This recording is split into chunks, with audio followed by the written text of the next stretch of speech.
Welcome to a fireside reading of David Copperfield by Charles Dickens, Chapter 11, Part 2.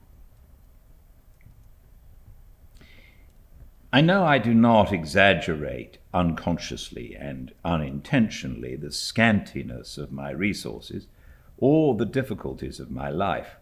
I know that if a shilling were given me by Mr. Quinion at any time, I spent it in a dinner or a tea. I know that I worked from morning until night with common men and boys, a shabby child. I know that I lounged about the streets, insufficiently and unsatisfactorily fed. I know that, but for the mercy of God, I might easily have been, for any care that was taken of me, a little robber or a little vagabond. Yet I held some station at Murdstone and Grinby's too, besides that Mr. Quinion did what a careless man so occupied and dealing with a thing so anomalous could, to treat me as one upon a different footing from the rest.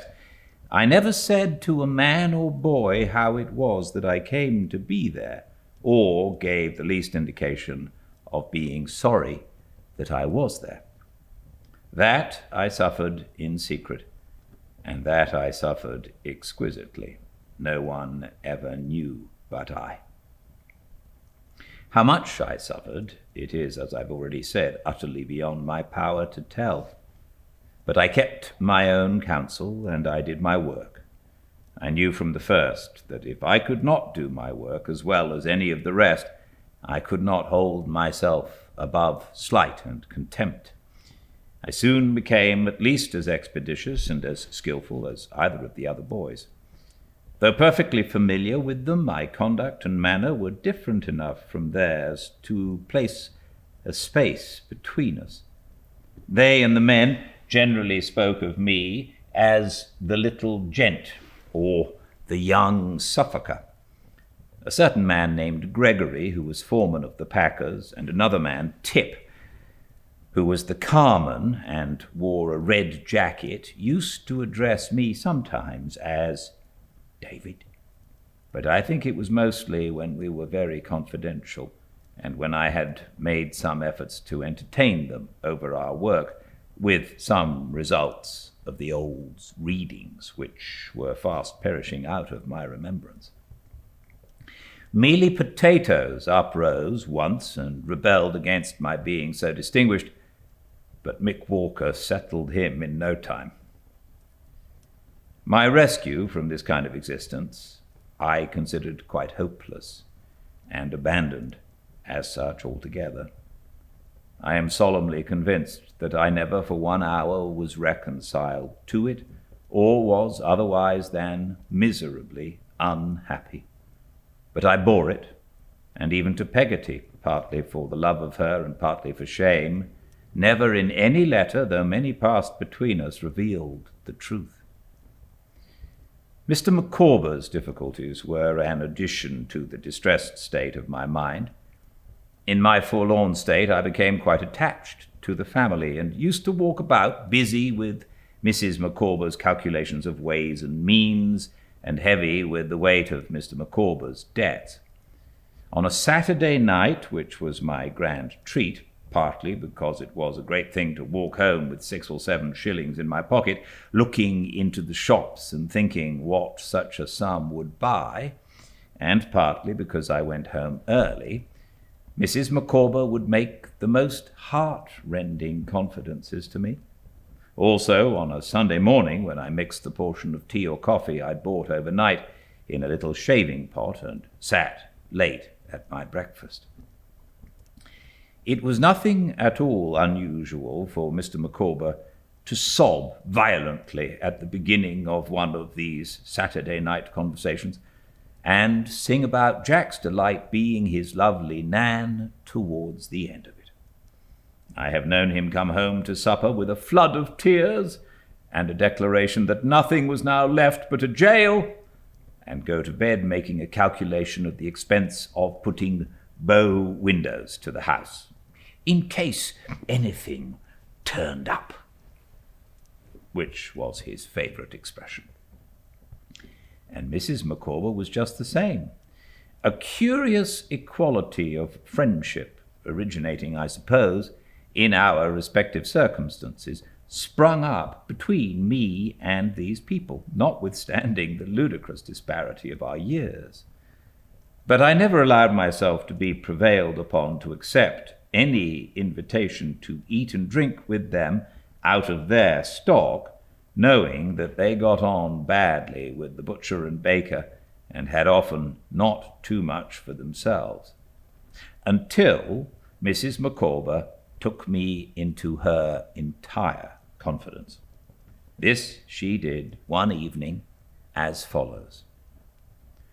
"Master Copperfield," said Mrs. Micawber, "I make no stranger of you, and therefore do not hesitate to say that Mr. Micawber's difficulties are coming to a crisis."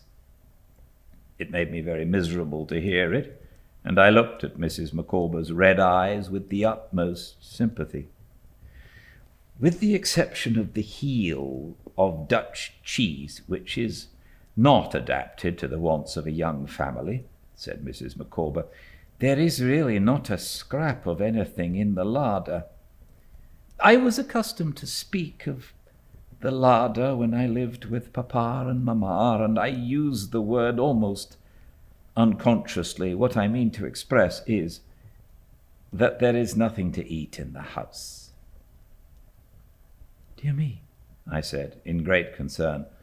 I had 2 or 3 shillings of my week's money in my pocket, from which I presume that it must have been on a Wednesday night when we held this conversation, and I hastily produced them, and with heartfelt emotion begged Mrs. Micawber to accept them as a loan. But that lady, kissing me and making me put them back in my pocket, replied that she couldn't think of it. "No, my dear Master Copperfield," said she, "far be it from my thoughts. But you have a discretion beyond your years, and can render me another kind of service, if you will, and a service I will thankfully accept of." I begged Mrs. Micawber to name it. "I have parted with the plate myself," said Mrs. Micawber. 6 tea, 2 salt, and a pair of sugars. I have at different times borrowed money on in secret with my own hands. But the twins are a great tie, and to me, with my recollections of Papa and Mamma, these transactions are very painful. There are still a few trifles that we could part with. Mr. Micawber's feelings would never allow him to dispose of them, and Clickett, this was the girl from the workhouse, being of a vulgar mind, would take painful liberties if so much confidence were reposed in her. Master Copperfield, if I might ask you—" I understood Mrs. Micawber now, and begged her to make use of me to any extent. I began to dispose of the more portable articles of property that very evening, and went out on a similar expedition almost every morning before I went to Murdstone and Grinby's. Mr. Micawber had a few little books on a little chiffonier, which he called the library, and those went first. I carried them one after another to a bookstall in the City Road, one part of which, near our house, was almost all bookstalls and bird shops then, and sold them for whatever they would bring. The keeper of this bookstall, who lived in a little house behind it, used to get tipsy every night and to be violently scolded by his wife every morning. More than once, when I went there early, I had audience of him in a turn-up bedstead with a cut on his forehead and a black eye bearing witness to his excesses overnight. I'm afraid he was quarrelsome in his drink. And he, with a shaking hand, endeavouring to find the needful shillings in one or other of the pockets of his clothes, which lay upon the floor, while his wife, with a baby in her arms and her shoes down at heel, never left off rating him. Sometimes he had lost his money, and then he would ask me to call again, but his wife had always got some, had taken his, I dare say, while he was drunk, and secretly completed the bargain on the stairs as we went down together. At the pawnbroker's shop, too, I began to be very well known. The principal gentleman who officiated behind the counter took a good deal of notice of me, and often got me, I recollect, to decline a Latin noun or adjective, or to conjugate a Latin verb in his ear while he transacted his business. After all these occasions, Mrs. Micawber made a little treat, which was generally a supper, and there was a peculiar relish in these meals, which I well remember. At last, Mr. Micawber's difficulties came to a crisis, and he was arrested one morning and carried over to the King's Bench prison in the Borough.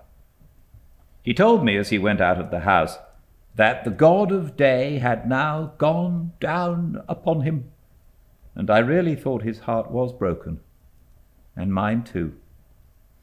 But I heard afterwards that he was seen to play a lively game of skittles before noon.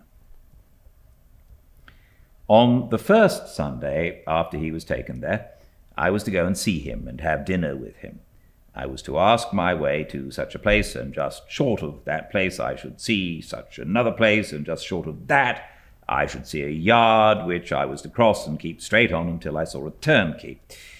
All this I did, and when at last I did see a turnkey, poor little fellow that it was, and thought how, when Roderick Random was in a debtor's prison, there was a man there with nothing on him but an old rug, the turnkey swam before my dimmed eyes and my beating heart.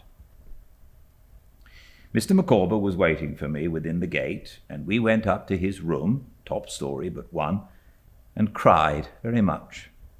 He solemnly conjured me, I remember, to take warning by his fate, and to observe that if a man had £20 a year for his income and spent £19, 19 shillings and sixpence, he would be happy, but that if he spent £20, one, he would be miserable. After which he borrowed a shilling of me for porter, gave me a written order on Mrs. Micawber for the amount, and put away his pocket-handkerchief, and cheered up.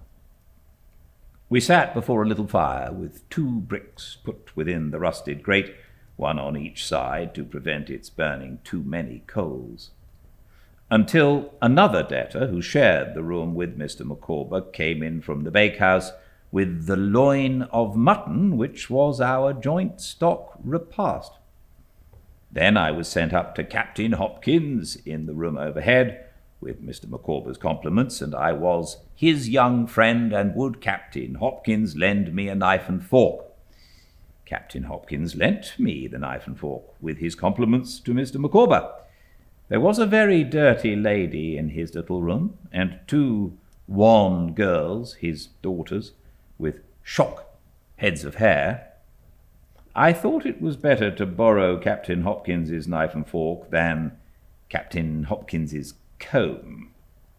The captain himself was in the last extremity of shabbiness, with large whiskers and an old brown greatcoat with no other coat below it. I saw his bed rolled up in a corner, and what plates and dishes and pots he had on a shelf, and I divined, God knows how, that though the 2 girls with the shock heads of hair were Captain Hopkins's children, the dirty lady was not married to Captain Hopkins. My timid station on his threshold was not occupied more than a couple of minutes at most, but I came down again with all this in my knowledge as surely as the knife and fork were in my hand. There was something gipsy-like and agreeable in the dinner after all. I took back Captain Hopkins's knife and fork early in the afternoon, and went home to comfort Mrs. Micawber with an account of my visit. She fainted when she saw me return, and made a little jug of egg hot afterwards to console us while we talked it over. I don't know how the household furniture came to be sold for the family benefit, or who sold it, except that I did not. Sold it was, however, and carried away in a van, except the bed, a few chairs, and the kitchen table. With these possessions we encamped, as it were, in the 2 parlours of the emptied house in Windsor Terrace. Mrs. Micawber, the children, the Orfling, and myself, and lived in those rooms night and day. I have no idea for how long, though it seems to me for a long time. At last Mrs. Micawber resolved to move into the prison, where Mr. Micawber had now secured a room to himself. So I took the key of the house to the landlord, who was very glad to get it, and the beds were sent over to the King's Bench, except mine, for which a little room was hired outside the walls in the neighbourhood of that institution, very much to my satisfaction, since the Micawbers and I had become too used to one another in our troubles to part. The Orfling was likewise accommodated with an inexpensive lodging in the same neighbourhood. Mine was a quiet back garret with a sloping roof commanding a pleasant prospect of a timber yard, and when I took possession of it, with the reflection that Mr. Micawber's troubles had come to a crisis at last, I thought it quite a paradise. All this time I was working at Murdstone and Grinby's in the same common way, and with the same common companions, and with the same sense of unmerited degradation as at first. But I never, happily for me no doubt, made a single acquaintance or spoke to any of the many boys whom I saw daily in going to the warehouse, in coming from it, and in prowling about the streets at mealtime. I led the same secretly unhappy life, but I led it in the same lonely, self-reliant manner. The only changes I'm conscious of are, firstly, that I had grown more shabby, and secondly, that I was now relieved of much of the weight of Mr. and Mrs. Micawber's cares, for some relatives or friends had engaged to help them at their present pass, and they lived more comfortably in the prison than they had lived for a long while out of it. I used to breakfast with them now, in virtue of some arrangement, of which I have forgotten the details. I forget, too, at what hour the gates were opened in the morning, admitted of my going in. But I know that I was often up at 6 o'clock, and that my favourite lounging place in the interval was old London Bridge, where I was wont to sit in one of the stone recesses, watching the people going by, or to look over the balustrades at the sun shining in the water and lighting up the golden flame on the top of the monument. The Orfling met me there sometimes, to be told some astonishing fictions respecting the wharves and the tower, of which I can say no more than that I hope I believe them myself. In the evening I used to go back to the prison and walk up and down the parade with Mr. Micawber, or play casino with Mrs. Micawber, and hear reminiscences of her papa and mamma. Whether Mr. Murdstone knew where I was, I am unable to say. I never told them at Murdstone and Grinby's. Mr. Micawber's affairs, although past their crisis, were very much involved by reason of a certain deed, of which I used to hear a great deal, and which I suppose now to have been some former composition with his creditors, though I was so far from being clear about it then that I am conscious of having confounded it with those demoniacal parchments which are held to have, once upon a time, obtained to a great extent in Germany. At last this document appeared to be got out of the way somehow.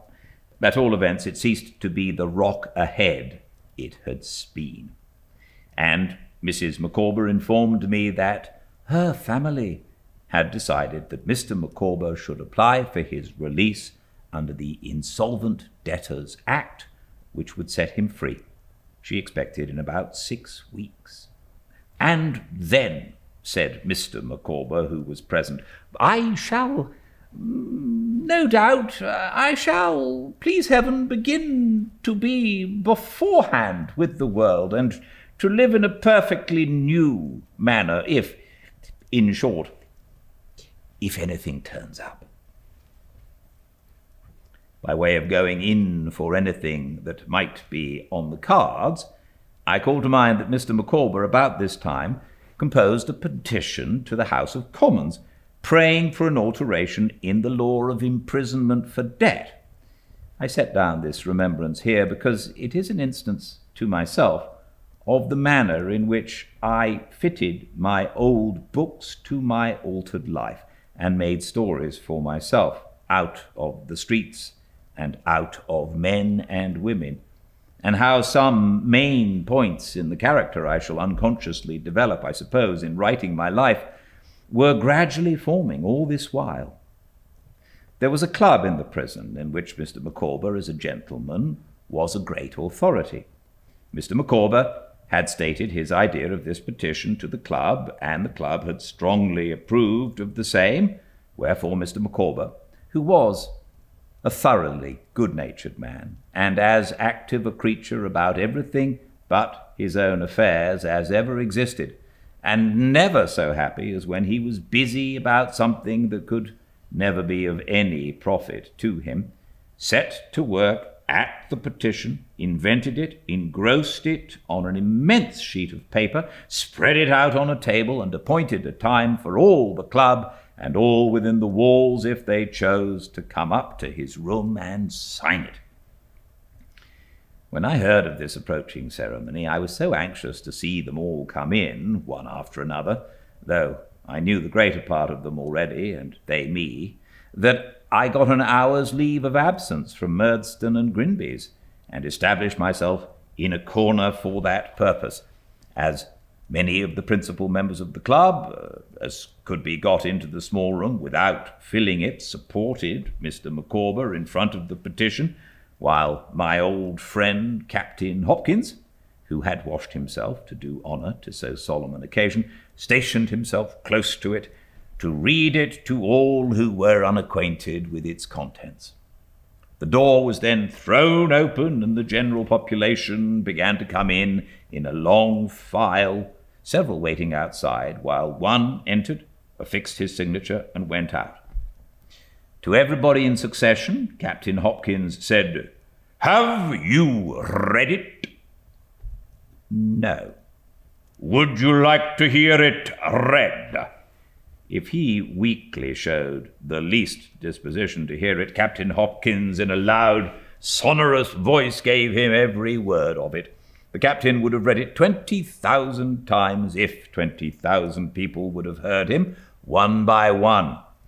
I remember a certain luscious roll he gave to such phrases as "the people's representatives in Parliament assembled.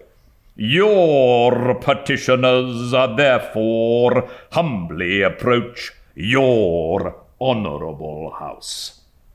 His gracious Majesty's unfortunate subjects," as if the words were something real in his mouth and delicious to taste. Mr. Micawber, meanwhile, listening with a little of an author's vanity, and contemplating, not severely, the spikes on the opposite wall. As I walked to and fro daily between Southwark and Blackfriars, and lounged about at meal times in obscure streets, the stones of which may, for anything I know, be worn at this moment by my childish feet, I wonder how many of these people were wanting in the crowd that used to come filing before me in review again, to the echo of Captain Hopkins's voice. When my thoughts go back now to that slow agony of my youth, I wonder how much of the stories I invented for such people hangs like a mist of fancy over well-remembered facts. When I tread the old ground, I do not wonder that I seem to see and pity going on before me, an innocent, romantic boy, making his imaginative world out of such strange experiences and sordid things.